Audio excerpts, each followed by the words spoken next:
Here in Kamude primary schools, actually there's so many dropouts as of girls simply because of early marriages and FGM. Niko 17 years old. Wa mamangu kulikuwa vijana watatu walikuwa wanasoma secondary. So mamangu hafanyi kazi na babangu hafanyi kazi. Alikuwa anasomesha, alikuwa anatoa hizo pesa za secondary. Sasa hiyo ndio imenifanya mimi nikae nyumbani. Kuna miaka 17, nimeolewa, kuna mtoto mmoja. Na nimeingia shuleni nikiwa na miaka 5. Nisoma hadi darasa la 3. Nikosa mtu kunilipia fees, kuninunulia uniform na vitabu. Ikabidi nitolewe shule. Elimu ninayowafundisha wasichana hawa ni elimu ya haraka. Wale ambao ni wachanga wakizoea kusoma na kuandika wapelekwe shule. Hao wengine wakizoea kusoma na kuandika wafanywe transition, waende mbele wafanye kazi zingine. Vile niliingia hapa shule ya Katap, saa hii ninajua kuhesabu, najua kuandika jina langu. Mtu akinitumania message kwa simu naweza rejesha, na pesa pia naweza jua tofauti. Shida kubwa yenye tumeona hapa Kisumu kwa wasichana ni umaskini. Wanaacha kusoma, wanaoleka mapema kama hawajui chochote. Nilioneka kama niko na 13 years, niko na mtoto mmoja. Kwanza nilikuwa nasoma, nilienda nikasoma mpaka darasa la 3. Lakini nikaacha baada ya wazazi wangu kufa. Nampalilia mtu ananilipa. Hivyo hivyo na maisha inaendelea. Most of them go to casual work so that they can earn something to eat or to sustain their lives. And then they fall to early pregnancies, early marriages. That's why we take them to this catch-up center. Sasa nilikuwa naenda huko wananifundisha vile naweza kaa maisha yangu ya kesho vile itakuwa. Sasa walituelezea course ziko hapo Bangi. Sasa mimi ndio niliamua nifanye course itanisaidia na mimi mtoto wangu mmoja, kwa sababu huko kwetu hatuna mwenye anaweza tusaidia.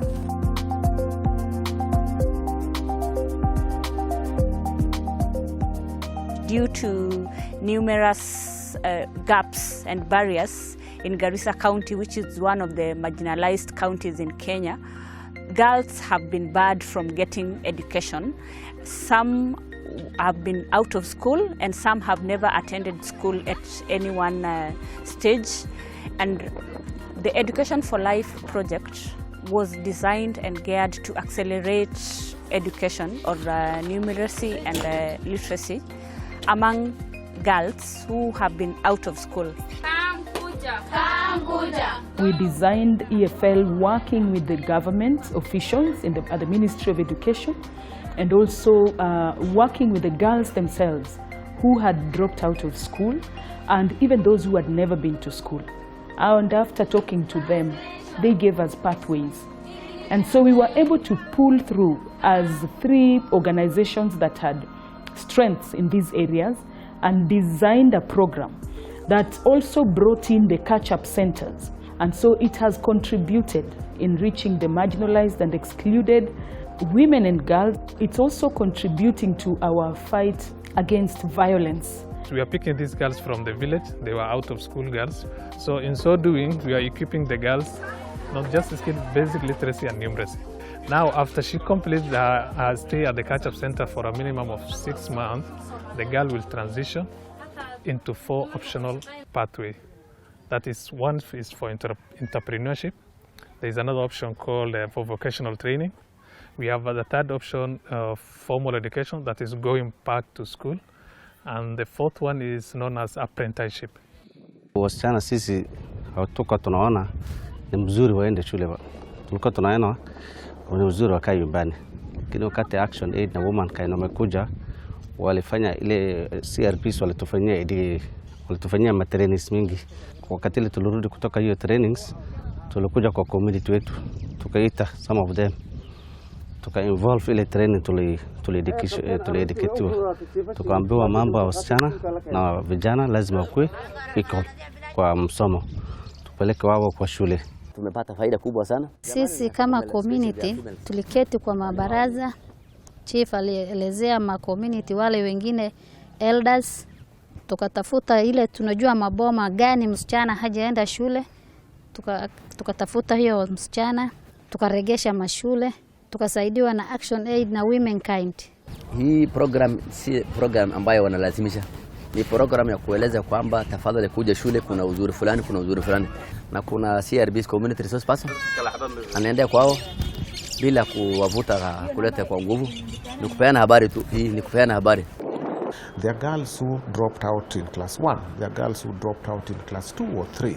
So really just to establish the point at dropping out, what literacy and numeracy and they attained, so that even as we tailor the interventions on literacy and numeracy, then it speaks to the level of their literacy and numeracy. We were assessing the girls in 3 assessments: the learning assessment, then the second assessment was vulnerability assessment. The third assessment was the Washington group of questions, which is an assessment to ascertain any disability. Mimi nimekuwa nakaa nyumbani namsaidia mama naosha vyombo, nachota maji. Mzee kijiji yetu Bularama amekuja ameandika, alafu akakuja akamwambia mama pale kuna shule watoto wanasoma wasichana. Huyu msichana wako pia amwambia aende shule, hata mimi nikaa nakuja shule. 2+2. Hasa hapa tunasomesha literacy and numeracy. Kuna wenye at least unaweza muandikia kitu asome, kuna mwenye hata ajui, hata kuna wenye hakuwa anajua kushika hata kalamu. Sasa nagawanya into groups. Wale wenye at least wanaelewa wanasaidia wenzao, wale wenye hawajui hata kushika kalamu. Nataka sasa hivi nimesoma nikajua kitu, sasa nikajifunze tie and dye, kupaka nguo rangi, nikimaliza nifunze wenzangu. Msichana akipata elimu atafaidisha jamii yake. Kwa mfano kama vile mimi nilivyosoma katika community hii, sasa ni mimi tu nimerudi kuwasomesha na kuwasaidia, kuwapa elimu. Sasa wasichana walikuwa wanaolewa wakiwa mwezi 15 hivi, tulikuwa tunapatia wanaume. Lakini sasa vile hii mradi imekuja, wasichana wamesoma, wakipata pesa, yeye mwenyewe ndo anaenda kujifanyia kazi. The thinking behind Education for Life project and the enrollment of girls in the catch-up centers was to accelerate the learning of the out-of-school girls. And the aim of the project was to give them basic education, that is numeracy and literacy, so that they can catch up with the other girls in formal schools. What is matching class? Sikuwa najua hata ABCD. Wenye nilikuja hapo ndo nikazoea hiyo ABCD, nikakuwa na hiyo hamu ya kusoma. So sasa niko class 6. Nilikuwa nimeanza nikiwa class 4 hapo. She's actually very comfortable when she joined the other students. Action Aids have done very wonderful job. There's so many engagements that girls have been given, and so many girls are ready to be in school. Sasa niko sawa, nataka kusoma vizuri na nikimaliza secondary niende nikasome udaktari.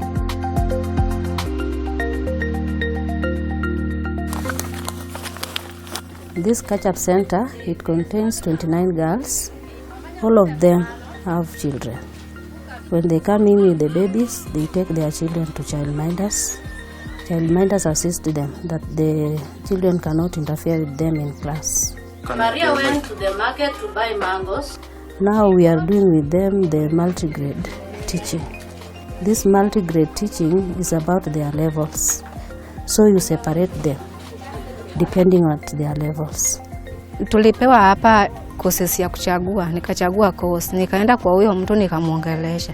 Akasema hiyo course kuchagua itakuwa vizuri, ilikuwa course ya Kobla. Nikaona ni vizuri nikichagua hiyo course, naweza hata nunua materials nitengeneze viatu niuzie watu na nipate venye naishi. Kara Yesu neokoto. Yesu. Ngomia wacho kamano. Awinje wiya. Nilirudi shule nikiwa na miaka 18. Kenye ilinifanya nikuja hapa catch-up center, niliona maisha ya nje ilikuwa magumu sana. Kwa saa hii naweza soma vizuri, naweza andika. Nikitoka hapa Catch-up Center napanga kufanya tailoring. Most of these girls are having children. Some of them are household heads, and therefore the numeracy bit we do is directly related to what they interact with in their daily life. Correctness, tell truth. Kazi yangu kama mentor ni kufundisha wasichana life skill. Vile wanaweza kukaa kwa nyumba zao, wakuwe waaminifu, tunawa encourage waendelee na catch up, wasiogope. Kwa sababu hapo mbeleni watapata kitu chenye wanaweza sika kwa mkono. Hata vile nilikuwa naitwa niende niandike kwa board, singeweza kuandika, lakini sasa hii nikiitwa naandika tu. Hata nikiandika vibaya wataniambia nimeandika vibaya, alafu watanirekebisha. Nashukuru sana, sasa hii niko na confidence.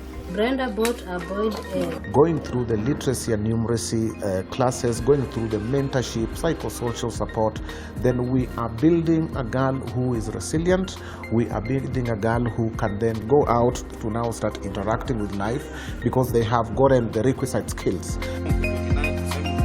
My wife, according to her education level, she could not understand very many things like writing, expressing herself. So I used to try to hide many things which could embarrass me as her husband. The Catch-up Center really saved that embarrassment in this way. She can write. There is a good communication and relationship. All our activities are inclusive, including girls living with disability. If a girl is identified as having a disability, we don't work with her alone. We also engage the family. We undertake diagnostic assessments so that we know the nature of disability you have and provide assistive devices or learning aids, but also customize our learning activities to fit the needs of this particular girl. So when they are brought here from the catch-up centers, we really find it very easy to handle them. Unlike if this child just came from where he or she was hidden by the parent or the guardian. Disability marginalizes a child and more so the girls. Teachers are now able to identify and help that girl to really fit in. With time, with the sensitization and with the way we include them here, they'll just cope and adjust. They even play with them in the field and we will not even know that we have special learners here. We had 29 girls receiving learning aids to enable them actively participate in the sessions. Then we've also provided physical devices for physical mobility. But this is about 100 girls who have already received these devices. And they have built for us ramps, so learners with the wheelchair are able to access classrooms very easily. We also recently did a very good pit latrine for girls. And that pit latrine for girls has the ramps that leads to the rooms.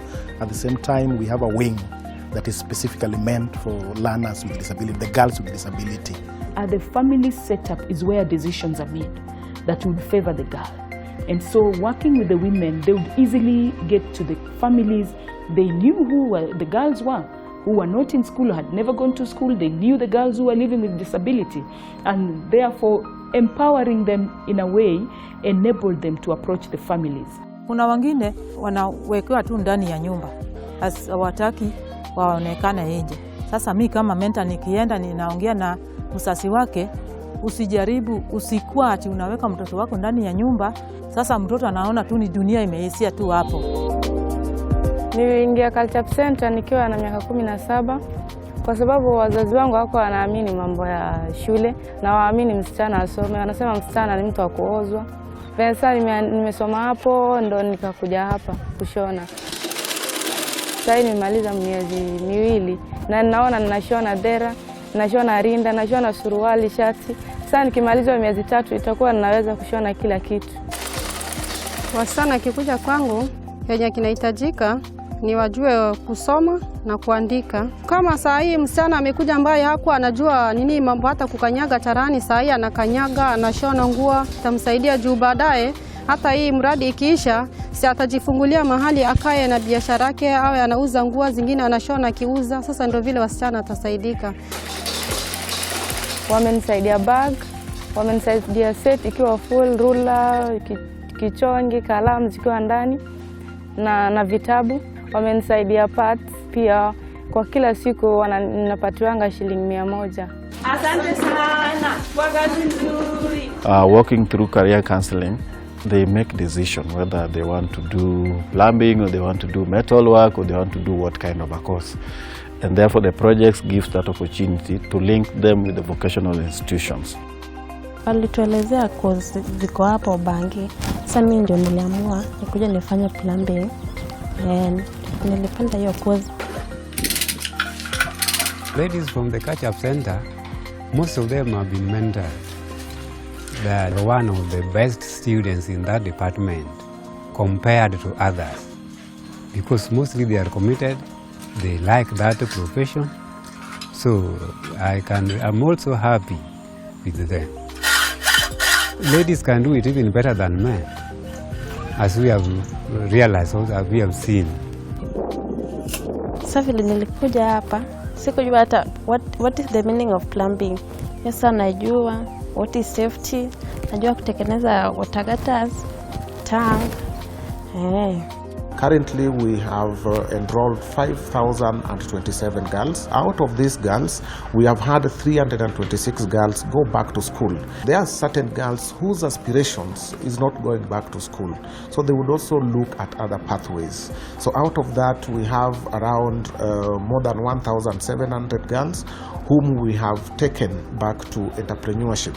700 girls have also gone through apprenticeship, and these ones we have identified master artisans in the community through partnership and collaboration with the KEOP program to absorb our girls to take them through apprenticeship for 6 months.